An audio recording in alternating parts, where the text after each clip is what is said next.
La miséricorde de Dieu est à l'œuvre toujours.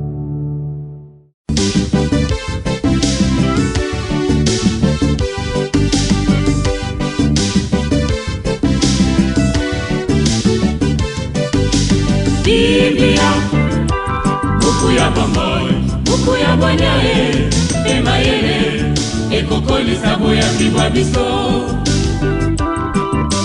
Biblia, buku ya bomoi, buku ya bonyae, emayele. Je t'appelle mon Dieu, car tu peux me répondre. Écoute-moi, entends ce que je dis, garde-moi comme la prunelle de l'œil. Sois mon abri, protège-moi au nom du Père et du Fils et du Saint-Esprit. Amen. Mama bakotanga.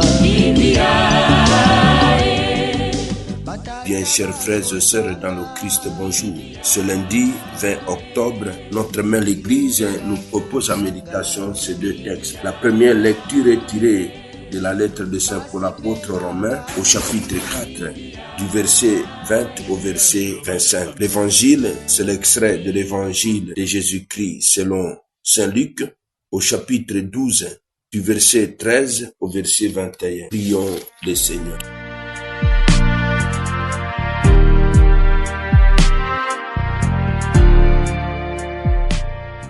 Dieu éternel et tout-puissant, fais-nous toujours vouloir ce que tu veux et servir ta gloire d'un cœur sans partage. Par Jésus, le Christ notre Seigneur. Amen.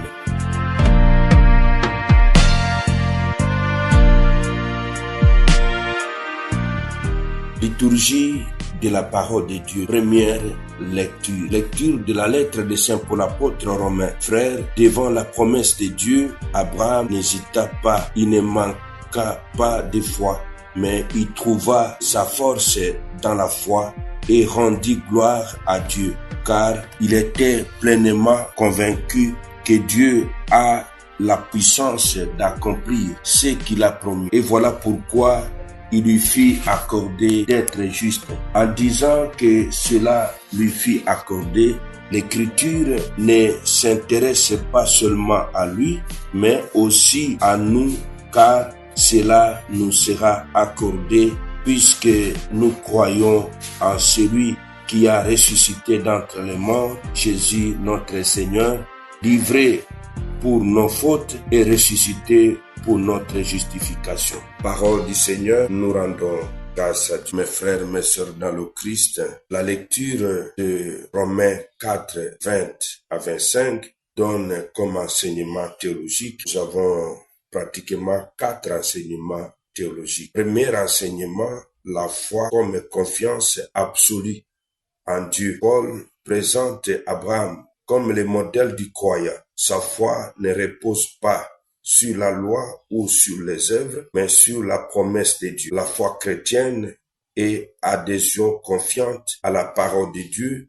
même quand tout semble humainement impossible. Deuxième enseignement théologique. Dieu fidèle à ses promesses. Dieu accomplit ce qu'il promet. La résurrection de Jésus est la preuve suprême de cette fidélité. La foi chrétienne s'enracine dans la certitude que Dieu agit réellement dans l'histoire. Troisième enseignement, la justification par la foi. Paul affirme que la foi d'Abraham lui fut comptée comme justice. De même, notre justification vient de la foi en Jésus, mort et ressuscité. La justice n'est pas un mérite, mais un don reçu dans la foi. Quatrième enseignement, la foi pascale. Croire en celui qui a ressuscité Jésus d'entre les morts, c'est reconnaître que la victoire sur le péché et la mort vient de Dieu. La foi chrétienne est essentiellement une foi pascale. Attitude chrétienne à adopter. Première attitude, croire sans voir, à l'exemple d'Abraham. Deuxième attitude, rendre gloire à Dieu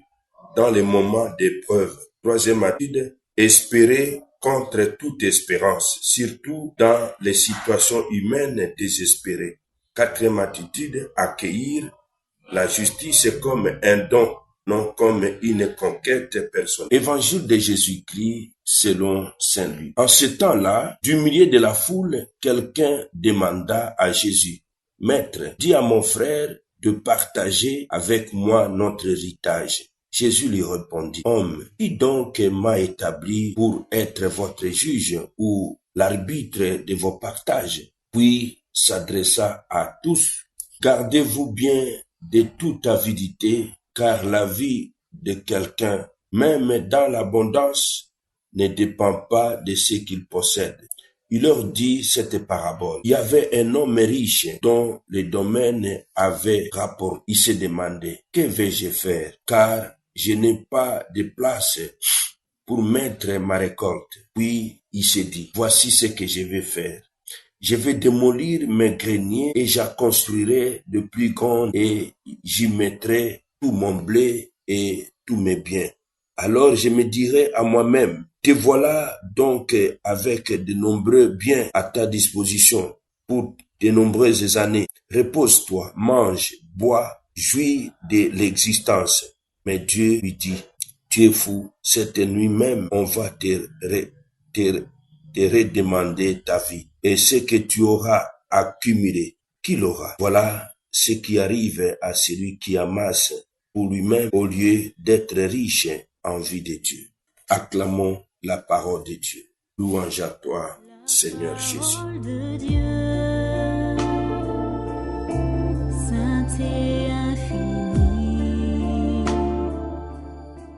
Garde-toi bien de toute avidité, car la vie d'un homme ne dépend pas de ses richesses, même s'il est dans l'abondance.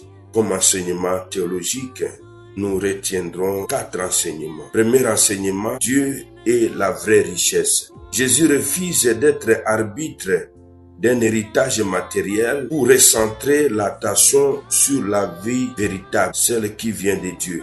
Mon frère, ma sœur, la vie ne se mesure pas à la possession des biens, mais à la relation avec Dieu. Deuxième enseignement théologique, vanité de l'accumulation. Le riche insensé place sa sécurité dans les biens matériels.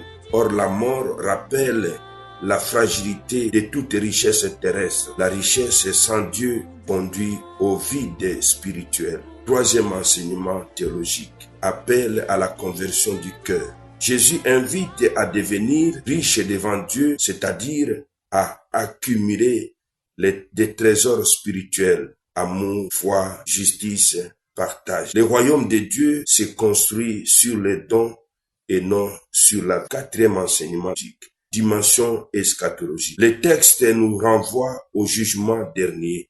Dieu demandera des comptes sur la manière dont nous avons géré les biens reçus. L'homme est administrateur, non pas propriétaire absolu. Comme attitude chrétienne, nous avons 4 attitudes. Première attitude, c'est détacher des biens matériels et vivre la sobriété évangélique. Deuxième attitude, partager avec le pauvre, car la vraie richesse se trouve dans la charité. Troisième attitude, vivre dans la vigilance en se préparant chaque jour à rencontrer Dieu.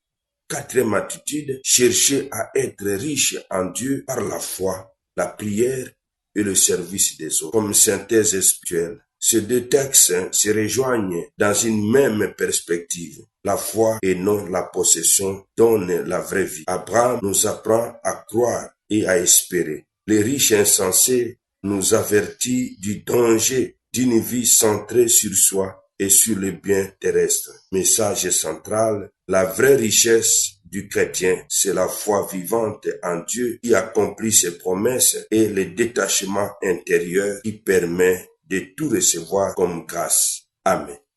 Et que Dieu vous bénisse et vous protège, le Père, le Fils et le Saint-Esprit. Amen. Excellente journée à tous. Bonne fête patronale aux Adélines. Na mabota tokotanga Biblia na masanga tokotanga Biblia oh bipai biso Biblia buku ebombi makanisi manzambe Biblia buku ya kokabola na baninga Biblia buku ya kobomba na se ya mbeto te o. Biblia, Biblia.